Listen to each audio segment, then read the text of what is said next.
सबको लगता रहता है कि मैं कैसे अपने स्कोर को एक अलग लेवल पे ले जा सकता हूँ। Student has their own strategy to prepare. Questions जो जीपैट में होते हैं वो थोड़े लॉन्ग होते हैं ना। बी और सी में आप कंफ्यूज थे और आपने सी मार दिया और आंसर उसका बी निकला।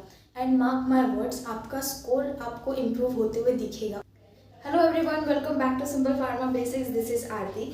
फ्रेंड्स, जैसे कि हम सब लोग जानते हैं कि अभी जीपैट 2023 की डेट आउट हो चुकी है।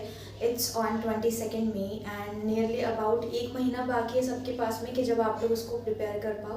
तो ऐसे में हमको सबसे बड़ा टेंशन ये आता है कि हम अपना स्कोर कैसे इम्प्रूव करें, है ना। कि जो सपोज़ कोई 200 210 इतना कोई स्कोर अगर कर रहा है तो उनको लगता है कि मैं इसको 250 अबाव कैसे लेकर जाऊँ। अगर कोई 250 करता है तो उनको ऐसा लगता है मैं इसको 280 अबाव कैसे ले जाऊँ, है ना। तो ये एक सबको लगता रहता है कि मैं कैसे अपने स्कोर को एक अलग लेवल पे ले जा सकता हूँ और कैसे मैं अपने स्कोर को इम्प्रूव कर सकता हूँ। तो मैंने जो चीज़ की थी जब मैं अपने जीपैट के लिए प्रिपेयर कर रही थी इन 2020, तो मैंने एक ये जो एनालिसिस किया था उसके बेसिस पे मुझे लगता है इस चीज़ का मुझे बहुत हेल्प हुआ है अपना स्कोर इम्प्रूव करने में। Okay, so if you want to know everything about it in the detail, so make sure that you will watch this video till the end, so that आपको हर चीज़ पता चलेगी कि मैंने कैसे सारा एनालिसिस किया है और उसके बाद में मेरा कैसे स्कोर बढ़ा है। ठीक है, so without much delay let's get started towards the main.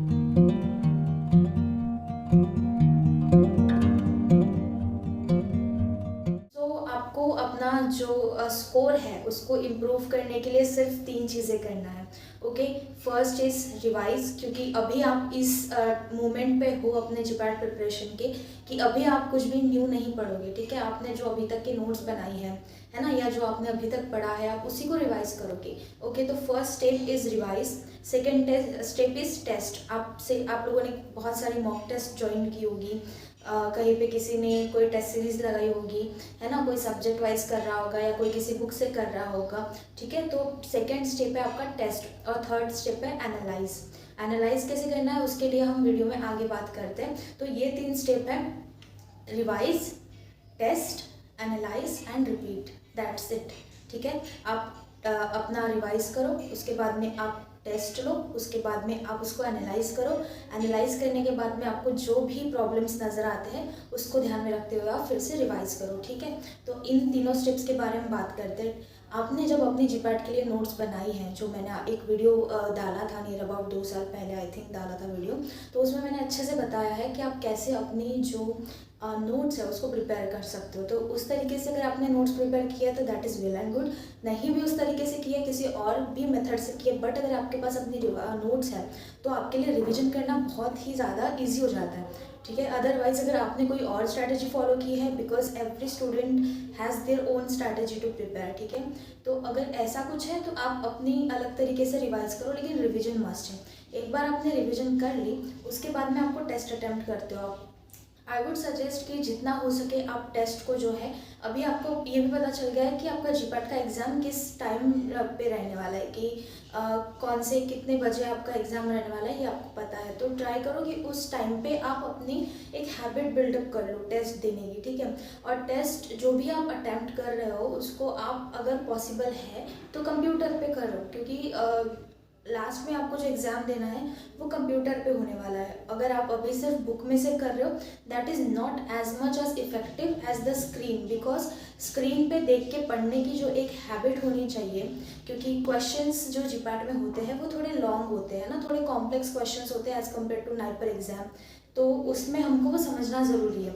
तो इसके लिए एक स्क्रीन की प्रैक्टिस अगर आप कर पाओ कहीं से भी, एटलीस्ट अगर आप 5 भी मॉक टेस्ट अपनी कंप्यूटर पे अगर आपके पास नहीं है तो आप साइबर कैफ़े जाके दे सकते हो। ठीक है, तो अगर आप ऐसे कर सकते हो तो that will be very much helpful for you, क्योंकि आपको एक स्क्रीन पे देखने की 3 घंटे कंटिन्यूअसली आपको प्रैक्टिस हो जाएगी।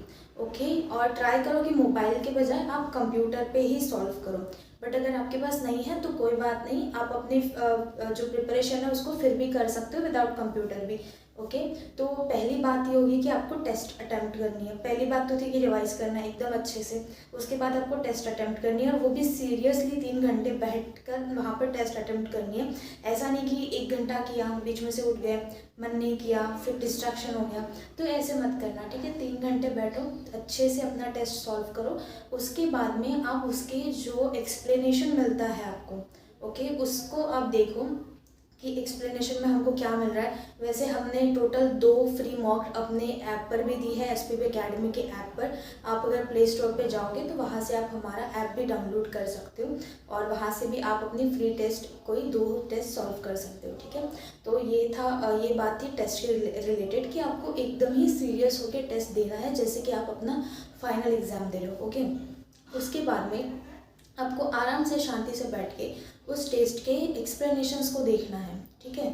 और आपको ये समझना है कि आपके जो क्वेश्चंस गलत हुए हैं वो क्यों गलत हुए, ओके। उसके लिए आपको एक चीज़ करना है कि अब हम आते हैं अपने थर्ड स्टेप पे, that is to analyse, how you will analyse your test. तो उसके लिए आपको क्या करना है कि एक नोटबुक लेना है, उस नोटबुक में एक पूरा टेबल बनाना है। आप चाहे नोटबुक में बनाओ या अगर आप एक्सेल शीट में आप ज़्यादा कंफर्टेबल हो वैसे बनाओ, तो आप अपने लिए एक टेबल प्रिपेयर करो जिसमें पहला कॉलम होगा एसआर नंबर। मैं यहाँ पे साइड में एक स्क्रीनशॉट लगा दूँगी कि कैसे आप सारे जो पॉइंट्स हैं, टाइटल्स है, उसको मेंशन करके एक टेबल बना सकते हो।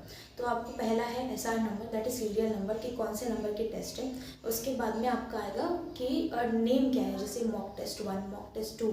अगर आप कलेक्टिव टॉपिक्स के दे रहे हो बट वो मॉक नहीं है, पूरे सिलेबस की नहीं है बट हाफ सिलेबस की है, तो उसका अलग से नाम, ठीक है। ऐसे नेम ऑफ दैट टेस्ट, ये हो गया सेकेंड कॉलम। अब थर्ड कॉलम में आपको देखना है कि आपने कितने अटेम्प्ट किए, ठीक है, कितने अटेम्प्ट किए। उसके बाद में नेक्स्ट कॉलम में होगा कि उसमें से कितने राइट है आपके, ठीक है, राइट कितने हैं वो देखना है। उसके बाद में नेक्स्ट कॉलम में थे कि कितने रॉन्ग हुए हैं, ओके। उसके बाद नेक्स्ट कॉलम में डालो कि कितना आपका स्कोर आया है और उसके बाद में डालो कि कितना निगेटिव में गया है, ओके। और उसके बाद के 3 कॉलम और बनाओ जिसमें हम 3 रीजंस मेंशन करेंगे कि जिसके वजह से आपका जो आंसर है वो रॉन्ग होने के चांसेस थे, ओके। तो जैसे कि मैंने इसके पहले भी जो कभी लाइव किए हैं, अगर आपने वो लाइव अटेंड किए होंगे तो आपको पता होगा कि मैंने ये बात की है कि जनरली 3 रीजंस की वजह से आपके क्वेश्चंस के आंसर्स रॉन्ग होते हैं, ओके।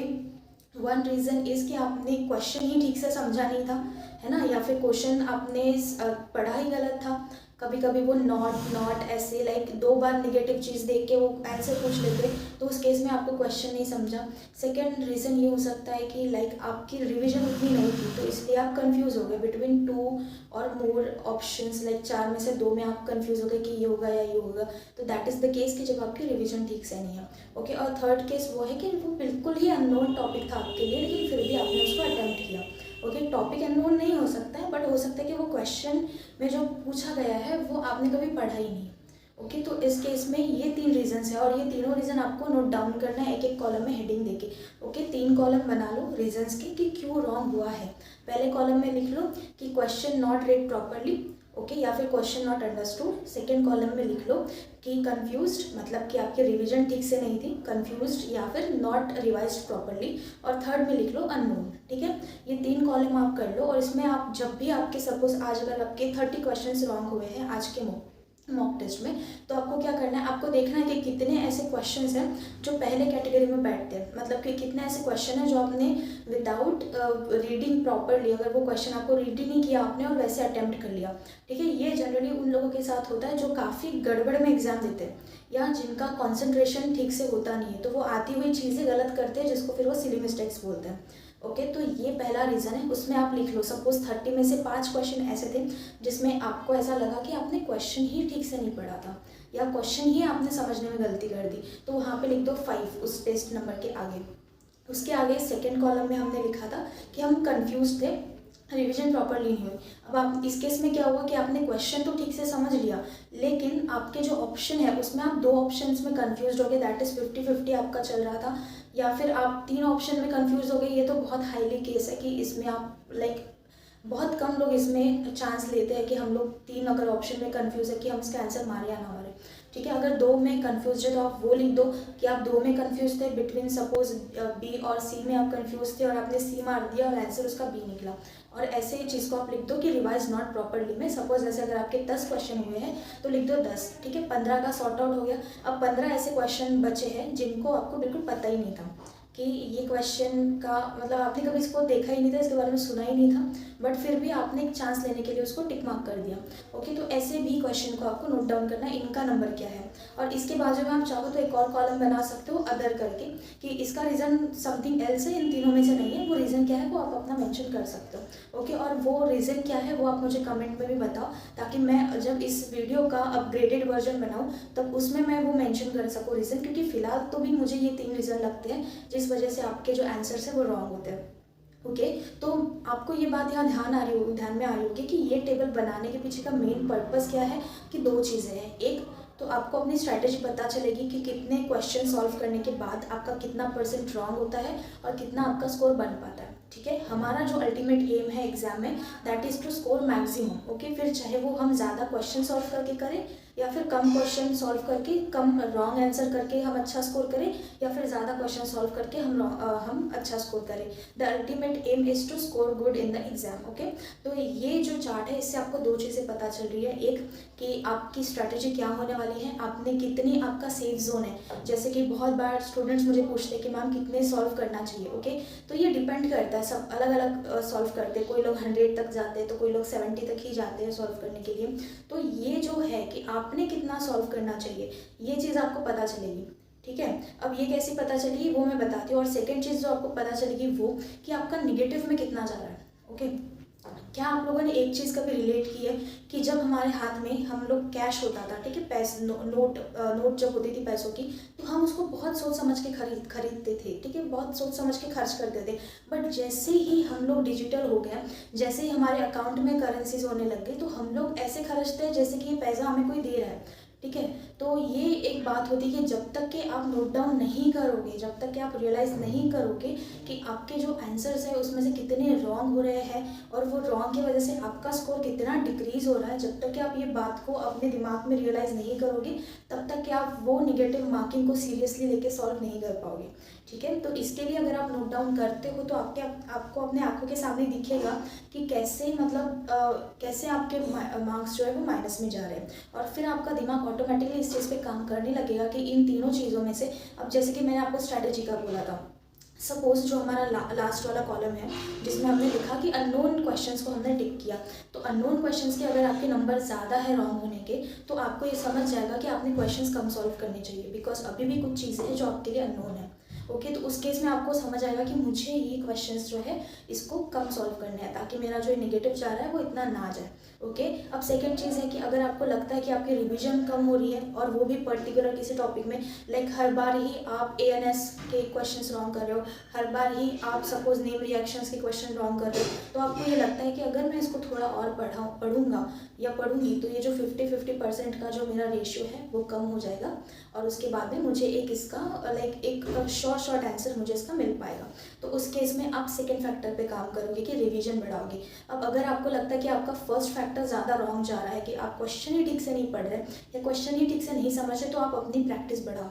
ओके, उस केस में आप अपना कॉन्सेंट्रेट करने की कोशिश करो। उस केस में आप ये मत सोचो कि ये टेस्ट के बाद मेरा रिजल्ट क्या होने वाला है या फिर मेरा GPAT में रिजल्ट क्या होने वाला है। ठीक है, उस टाइम पे बस आप ये सोचो कि ये जो मेरे पास में मौका है इसमें मैं कैसे एक्सेल कर सकता हूँ या कर सकती हूँ, तो मैं इसमें कैसे सबसे ज़्यादा स्कोर कर सकती हूँ। ठीक है, वो आप सोचो, कॉन्सेंट्रेटेड रहो और अच्छे से जो अपना 3 घंटे का टाइम है उसको यूटिलाइज करो। ऐसा नहीं कि गड़बड़ी में 1 घंटे में सबमिट करने में भागे, नहीं, एटलीस्ट आप 2 घंटे आप पूरे लो अपना पेपर सॉल्व करने में, और लास्ट में 2 घंटे या फिर 2.25 घंटे लाइक 2 hours 15 minutes आप लो अपना क्वेश्चन पेपर सॉल्व करने में, और लास्ट के जो 45 मिनट्स है उसमें आपको एक बार रिवाइज करना पड़ेगा पूरा पेपर, क्योंकि बहुत बार हम लोग क्वेश्चन जो है वो मार्क फॉर रिव्यू करके रखते हैं। ठीक है, अब वो आपके मार्क फॉर रिव्यू कितने हैं उसके ऊपर डिपेंड करता है कि आपको रिविजन के लिए कितना टाइम लगेगा। ओके, तो ये सारे तीनों फैक्टर्स है ये जिसके ऊपर से आप अपना जो स्कोर है उसको बढ़ा सकते हो। ओके, तो ये तीनों स्टेप्स आपको फॉलो करनी है। लाइक पहली तो है रिवाइज, सेकेंड इज़ कि आपको टेस्ट देनी है, टेस्ट अटेम्प्ट करनी है, सीरियसली अटेम्प्ट करनी है, और जो थर्ड चीज़ है वो है एनालाइज। ओके, और एनालाइज होने के बाद में जब आपको पता चलेगा कि ये फैक्टर्स है जिस वजह से मेरा कम है, मतलब मेरा स्कोर कम हो रहा है, क्योंकि अल्टीमेटली आपका अगर निगेटिव मार्किंग बढ़ रहा है मतलब आपका स्कोर कम हो रहा है। ओके, तो जब आपको पता चलता है कि इन वजह से मेरे जो क्वेश्चंस हैं वो रॉन्ग हो रहे हैं, है ना। तो उस केस में हम लोग सोचेंगे कि हम इसको कैसे टैकल करें। तीनों चीज़ें जो मैंने बताई आपको, कि तीनों प्रॉब्लम मैंने आपको बताया और तीनों प्रॉब्लम के सॉल्यूशंस मैंने आपको बताया कि आप कैसे इस पे काम करके अपना स्कोर अल्टीमेटली बढ़ा सकते हो।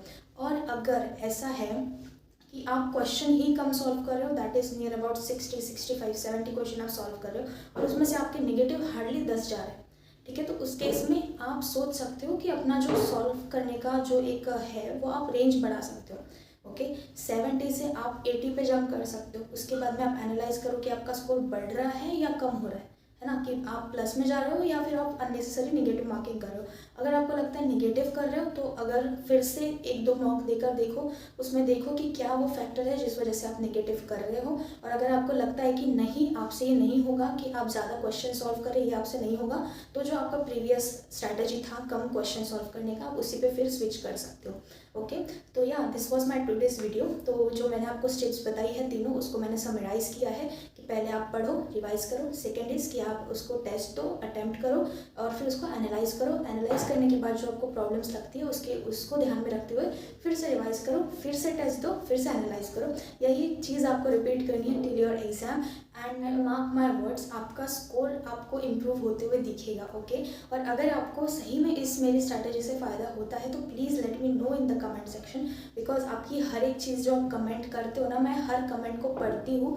भले ही मैं सारे कमेंट्स का रिप्लाई नहीं दे पाती, लेकिन मैं पढ़ती सब हूँ। ओके, और वो पढ़ के जब आप लोग बोलते हो कि मेरी कुछ बताई हुई चीज़ें आपको बहुत हेल्पफुल लगी, तो उससे मुझे बहुत मोटिवेशन मिलता है कि मैं और वीडियोज़ बनाऊँ, ताकि जो मेरे जो भी मेरी वीडियोज़ से हेल्प हो। Okay, so yeah, I hope this video was helpful to you, and if you want to join SPB Academy for your GPAT or NIPER preparation, you can just download our app, that is SPB Academy का app from Play Store, और link आपको description box में मिल जाएगी, या फिर आप सीधा play store पे जाके SPB Academy सर्च करके एप्लीकेशन डाउनलोड कर सकते हो। और अभी हमारे पास सेकेंड ईयर और थर्ड ईयर के लिए बैचेस है, जो कि GPAT 2024 और GPAT 2025 के लिए बैचेस है इन वेरी अफोर्डेबल प्राइस। अगर आप चाहो तो वो बैचेस ज्वाइन करके हमारे साथ लर्निंग स्टार्ट कर सकते हो। या with all this things, all the best, bye.